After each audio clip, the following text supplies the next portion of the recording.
Bismillahirrahmanirrahim.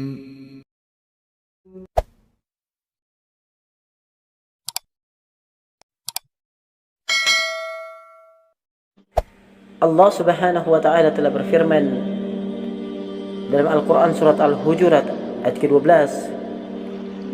Kata Allah Subhanahu wa taala, "Wala yaqtab ba'dukum ba'dan ay yuhibbu ahadukum ay ya'kula lahma akhihi maitan fakarihtumuh.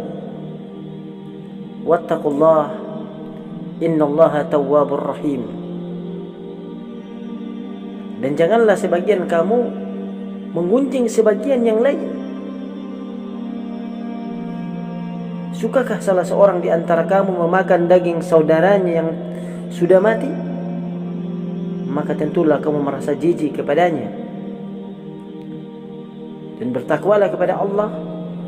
Sesungguhnya Allah Maha Penerima taubat lagi Maha Penyayang. Ikhwan fiddin, dalam firman Allah Subhanahu wa taala, "Wala yaqtab ba'dukum ba'dan." Dan janganlah sebagian kamu menggibahi atau mengunjing sebagian yang lain.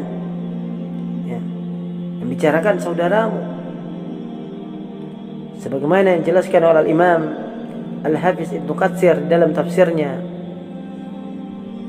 Beliau telah berkata bahwa sesungguhnya di dalam ayat ini terdapat larangan yang sangat keras terhadap perbuatan ghibah.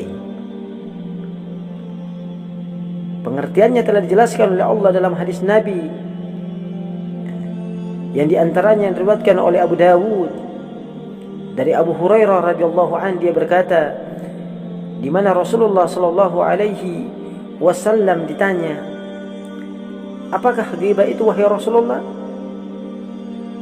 Maka Rasulullah sallallahu alaihi wasallam menjawab, "Zikruka ahaka bima yakrah." Engkau menyebutkan apa yang ada pada saudaramu padahal dia tidak menyukainya. Kemudian beliau ditanya lagi, "Bagaimanakah pendapat Anda jika apa yang aku sebutkan tentang saudaraku itu memang betul-betul ada padanya?" Maka beliau menjawab sebagaimana yang terdapat dalam sebuah hadis yang diriwayatkan oleh Imam Abu Dawud, Imam Ahmad, Imam Muslim, "In kana fihi ma taqulu faqad iktafta wa in lam yakun fihi ma taqul faqad bahatta." Jika apa yang engkau sebutkan tentang saudaramu itu ada padanya, berarti engkau telah berbuat ghibah. Dan jika tidak ada padanya, maka berarti engkau telah berbuat kedustaan yang sangat besar. Ikhwan fiddin, jamaah yang dimuliakan Allah Subhanahu wa taala. Pada kesempatan ini Al-Imam Al-Bakhawi di dalam tafsirnya beliau berkata, yakni janganlah ada di antara kalian itu orang-orang yang menjelek-jelekan saudaranya. Itu menjelek-jelekan saudaranya yang lain sedangkan saudaranya tidak ada di sisinya. Hal juga yang sama yang dijelaskan oleh para ulama, ya, ulama-ulama tafsir yang lain.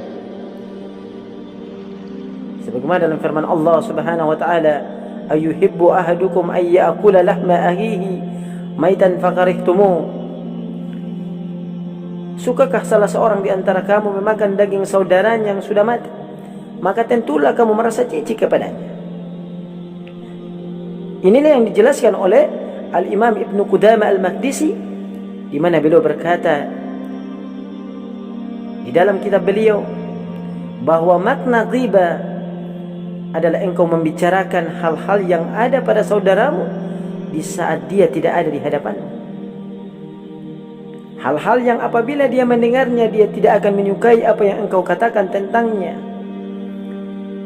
Sama saja apakah kekurangan yang ada padanya berupa kekurangan dalam bentuk fisik, nasab, atau dalam bentuk akhlak atau sebagainya. atau dalam bentuk cara berpakaiannya, maka sungguh ketahuilah bahwa ghibah itu bukan hanya dalam bentuk perkataan, tetapi juga dalam bentuk lirikan mata atau isyarat atau dengan tulisan pena, karena ini merupakan salah satu dari dua lisan.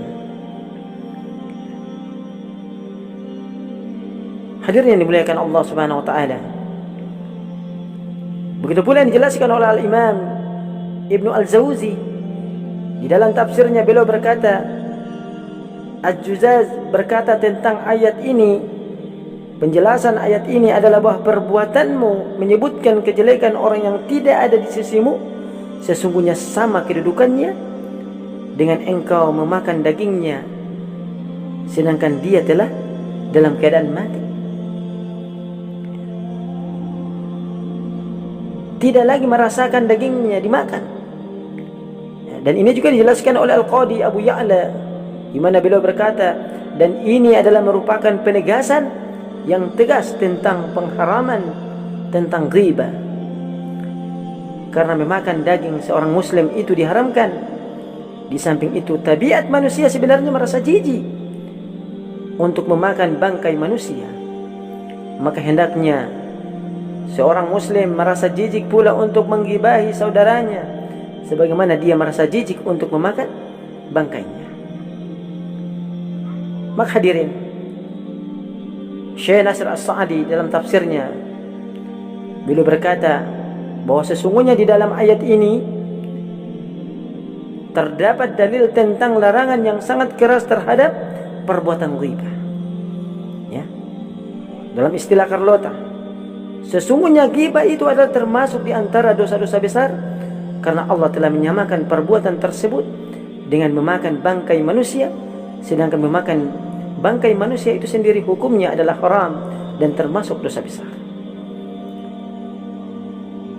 Hadirin yang dimuliakan Allah Subhanahu wa taala, ini yang perlu kita perhatikan. Ya. Kalau kita melihat para imam, para tafsir, ya, sama dalam menjelaskan permasalahan ghibah ini. Kita lihat kembali bagaimana penjelasan Al-Imam Al-Qurtubi di dalam tafsirnya. Beliau juga mengatakan bahwa ghibah itu termasuk di antara dosa-dosa besar. Ya. Saya akan menyebutkan beberapa riwayat yang menjelaskan tentang larangan ghibah. Ya.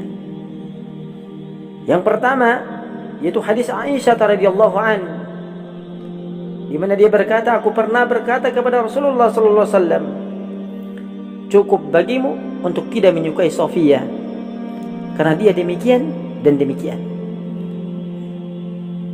Perawi hadis ini selain Musaddad berkata, yang dimaksud oleh Aisyah adalah pendeknya tubuh Sofia.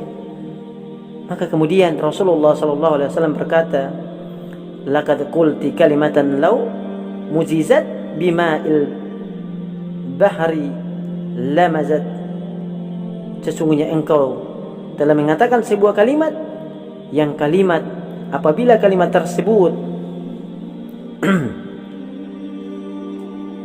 dilempar ke lautan, niscaya kalimat tersebut akan mengubah bau lautan tersebut. Maka hadirin, semoga kita dijauhkan dari perbuatan-perbuatan tentang menjelek-jelekan saudara kita, karena ini perbuatan-perbuatan yang merupakan keharaman kepada Allah Subhanahu wa taala.